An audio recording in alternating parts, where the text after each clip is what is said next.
මෙන්න මේක තමයි ඉතින් ඉස්සරහ තියෙන්නේ. මෙන්න මේ කාර් එක. Lancer Petalite. Flatlight තමයි ඉතින් ෆ්ලැට් වෙලා ඉන්නේ. මමත් දැන් මේක අරන් පොඩ්ඩක් ඉතින් අමාරුයි වැටුණා. පොඩ්ඩක් කිව්වොත් ඉතින් පොඩ්ඩක්නේ මට ප්‍රශ්නත් ඇති වුණා මේ කාර් එකකින්ද මේ බාන්න දැන්. මේකේ රේඩියේටර් මෝඩිය ගල්ලා තියෙන්නේ.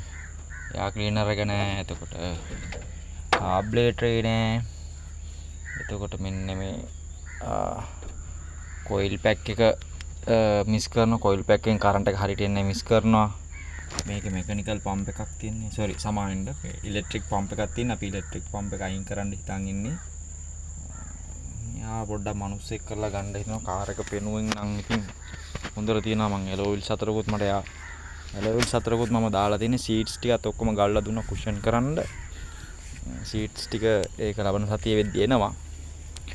ඒ මනා ඉතින් මෙයාට බඩු ගන්න දැන් ඉතින් පංචිකාවත් යන්න වෙනවා. මෙයාව සම්පූර්ණ මනුස්සෙක් කරලා ගන්න හදන්නේ. බලමු වීඩියෝ එක මම ඉතුරු ටික දාන්නම්.